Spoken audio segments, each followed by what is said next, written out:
This summer, meet the magical mermaid at VGP Marine Kingdom from April 12th till May 31st, 2024.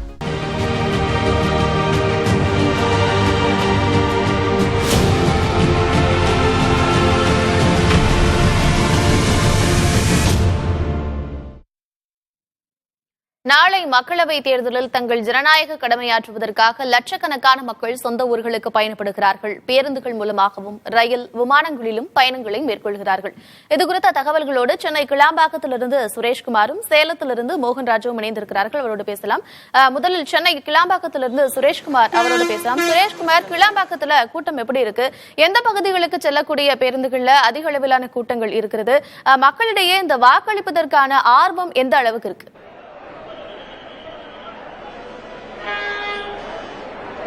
Karthika, நாளை இந்த மக்களவை தேர்தலுக்கான வாக்குப்பதிவு நடைபெற உள்ளது. கடைசி நாள் நாளை வாக்குப்பதிவு நடைபெற உள்ள நிலையில் இன்று தங்களுடைய சொந்த ஊருக்கு பயணிப்பதற்காக சென்னையிலிருந்து லட்சக்கணக்கான மக்கள் ரயில், பேருந்து மற்றும் விமானம் மூலியமாக பயணத்தை தொடங்கி இருக்கிறார்கள்.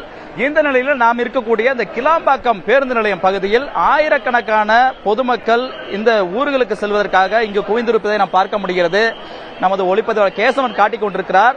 இந்த நடைமேடைகளில் இருக்கக்கூடிய மக்கள், பயணிகளின் எண்ணிக்கையை பார்த்தாலே தெரியும். இந்த விடுமுறை, தொடர் விடுமுறை நாட்களில் அல்லது விழா காலங்களில் தான் இந்த அளவுக்கு ஆயிரக்கணக்கான மக்கள் இந்த பேருந்து நிலையத்தில் குவிந்திருப்பார்கள். அதுபோல்தான் தற்போது இந்த வாக்குப்பதிவு நாளில் தங்களுடைய ஊருக்கு, தங்களுடைய சொந்த பகுதிக்கு சென்று வாக்களிக்க வேண்டும் என்ற அவசியத்தை புரிந்து உணர்ந்து பொதுமக்கள் தங்களுடைய ஊருக்கு இந்த பயணத்தை தொடங்கி கொண்டிருக்கிறார்கள். ஏராளமாக இங்கு குவிந்திருக்கக்கூடிய பயணிகள், அவருக்கு தேவையான சிறப்பு பேருந்துகள் கூட இயக்கப்படுகிறது. வழக்கமாக இங்கு சென்னையை பொறுத்தவரை கிளாம்பாக்கம், கோயம்பேடு ஆகிய இடங்களிலிருந்து நாள் ஒன்றுக்கு 2000க்கும் மேற்பட்ட 2000 2100 பேருந்துகள் வரை இயக்கப்படும். கூடுதலாக இந்த நாளில், அதாவது நேற்றிலிருந்து இந்த சிறப்பு பேருந்துகள் 800 பேருந்துக்கு மேலாக சிறப்பு பேருந்துகள் இயக்கப்படுகிறது. நேற்றைய தினம் மட்டும் 1,50,000 பயணிகள் இந்த பேருந்துகள் மூலியமாக பயணித்திருக்கிறார்கள். இன்றைய தினத்தில் 2 லட்சத்துக்கும் அதிகமான பயணிகள் இந்த பேருந்து மூலியமாக பயணிப்பதற்கு திட்டமிட்டிருக்கிறார்கள். அதற்கு தேவையான பேருந்துகளை இயக்கும் நடவடிக்கையில் போக்குவரத்து துறை ஈடுபட்டு வருகிறது. இந்த சூழலில் இங்கு கிளாம்பாக்கம் பேருந்து நிலையத்தில் மாலை முதலே, அதாவது 5-6 மணியிலிருந்து தொடர்ந்து தற்போது வரையில் இந்த ஒரு கூட்டமான சூழலை காணப்படுகிறது. ஏராளமான பயணிகள் முன்பதிவு செய்து பயணங்களை மேற்கொண்டு வருகிறார்கள். 20,000 முதல் 30,000 பயணிகளுக்கு மேல் முன்பதிவு செய்திருக்கிறார்கள். முன்பதிவு அல்லாத பயணிகளும் இந்த பேருந்து நிலையத்தில் குவிந்திருக்கிறார்கள். குறிப்பாக நாம் பார்த்தோம் என்றால் தென் மாவட்டங்களுக்கு செல்லக்கூடிய மதுரை, திருநெல்வேலி, தூத்துக்குடி போன்ற தென் மாவட்டங்களுக்கு செல்வதற்கான பயணிகள் கூட்டம் அலைமோதுகிறது.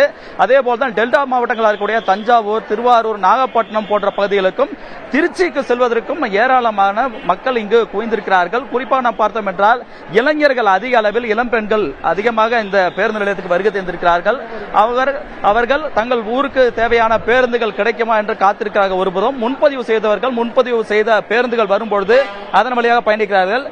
நீங்க என்ன ஊருக்கு போறதுக்காக காத்திருக்கீங்க? என்ன ஊருக்கு போக போறீங்க? நான் தஞ்சாவூர் போக போறேன். தஞ்சாவூருக்கு தேர்தலுக்காக போறீங்களா, வேற வேலைக்காக போறீங்க? இல்ல, எலெக்ஷனுக்காக. எலெக்ஷன்ல போய் ஓட்டு போட போறீங்க. உங்களுக்கு பஸ் புக் பண்ணிருக்கீங்களா? புக் பண்ணிருக்கேன். வெயிட் பண்றீங்க. கார்த்திகா, இங்கு வரக்கூடிய எல்லாருடைய முக்கிய நோக்கம் என்பது இந்த தேர்தலுக்கு சென்று வாக்களிக்க வேண்டும் என்பதற்காக தான் இவரோட பயணங்களை திட்டமிட்டிருக்கிறார்கள். கடைசி நாளாக இருந்தாலும் இன்று இரவுக்குள் தங்களுடைய ஊர்களுக்கு பயணத்தை மேற்கொள்ளும் போது காலையில் சென்று அவர்கள் வாக்களித்து விடலாம் என்ற ஒரு திட்டமிடலை நோக்கி இந்த பயணத்தை தொடங்கி சென்று கொண்டிருக்கிறார்கள். கார்த்திகா, சுரேஷ் தொடர்ந்து இணைப்பில் இருங்க. சேலத்திலிருந்து மோகன்ராஜ் இணைந்திருக்கிறார், அவரோடு பேசலாம். மோகன்ராஜ், சேலத்தில் மக்களிடையே இந்த வாக்களிப்பதற்கான ஆர்வம் எப்படி இருக்கிறது? எவ்வளவு சிறப்பு பேருந்துகளை அவங்க ஏற்பாடு செஞ்சிருக்கிறாங்க? என்னென்ன நடவடிக்கைகள் எல்லாம் செய்யப்பட்டிருக்கு மக்கள் சொந்த ஊர்களுக்கு செல்வதற்கு?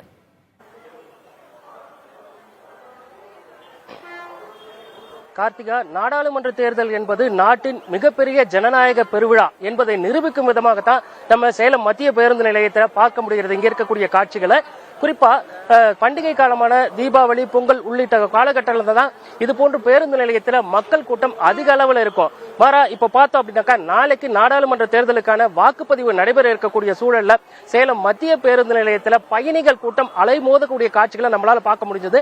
குறிப்பா இங்க பல ஊர்களிலிருந்து இங்கே வந்தவர்கள், கோயம்புத்தூர், திருப்பூர் உள்ளிட்ட பகுதிகளிலிருந்து சேலம் வழியாக சொந்த ஊர்களுக்கு செல்பவர்கள் என பல பயணிகள் இந்த பகுதிக்கு வந்து குவிந்த காரணத்தினால இன்று பிற்பகல் முதலே பயணிகள் கூட்டம் ஏராளமாக இருந்தது. இதுல பார்த்தோம் நம்ம அப்படின்னாக்கா பெரும்பாலான மாணவர்கள், முதன்முறை வாக்காளர்கள் அப்படின்னே சொல்லலாம், அவர்கள் தங்களுடைய ஜனநாயக கடமையை கட்டாயமாக ஆற்ற வேண்டும் அப்படிங்கிற ஒரு கருத்தை பதிவு பண்ணிட்டு தான் இந்த பேருந்து ஏறக்கூடிய ஒரு நிலையும் இருந்தது. அதாவது கடந்த 25 நாட்களுக்கு மேலாகவே வேட்பாளர்கள் மற்றும் தலைவர்களின் பரப்புரை தங்களுக்கு வாக்களிக்க வேண்டும் அப்படிங்கிறது ஒரு புறம் இருந்த அதே நேரத்தில் 100% வாக்களிக்கணும் அப்படிங்கிற ஒரு விஷயத்தை முன்வச்சு தேர்தல் ஆணையமும் பல்வேறு நடவடிக்கைகளை எடுத்துட்டு இருந்தாங்க. குறிப்பா புதிய தலைமுறை சார்பா சிறப்பு பேருந்து ஏற்பாடு செய்யப்பட்டு 40 நாடாளுமன்ற, பாண்டிச்சேரி உட்பட 40 நாடாளுமன்ற தொகுதிகளுக்கும் ஒரு சுற்றுப்பயணம் விழிப்புணர்வு ஏற்படுத்தப்பட்டது. இது போன்ற தொடர் விழிப்புணர்வு உள்ளபடியே மக்கள் மத்தியில் நல்ல ஒரு ஆர்வத்தை ஏற்படுத்தியிருக்கு அப்படின்னே சொல்லலாம். ஏற்கனவே நான் குறிப்பிட்டது போல முதன்முறை வாக்காளர்களிடம் நாம் பேசிய போது கட்டாயமாக என்னுடைய ஜனநாயக கடமை ஆற்றுவதற்காக சொந்த ஊர் திரும்பிக் கொண்டிருக்கிறேன், ஆனால் போதிய பேருந்து வசதி இல்லை இந்த பகுதியில் அப்படிங்கறத ஒரு கருத்தை பதிவு பண்ணியிருந்தாங்க. இருந்தாலும் கூட சேலம் கோட்டத்தை, போக்குவரத்து கோட்டத்தை பொறுத்த வரைக்கும் வழக்கமாக 1900 பேருந்துகள் இயக்கப்படும். தேர்தலுக்காக வேண்டி கூடுதலாக 500 சிறப்பு பேருந்துகளும் இயக்க ஏற்பாடு செய்யப்பட்டிருந்தது.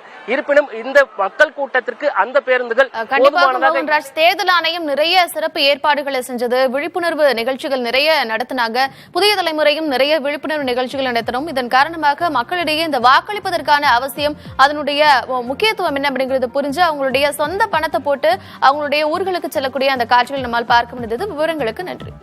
This summer, meet the magical mermaid at VGP Marine Kingdom from April 12th till May 31st, 2024.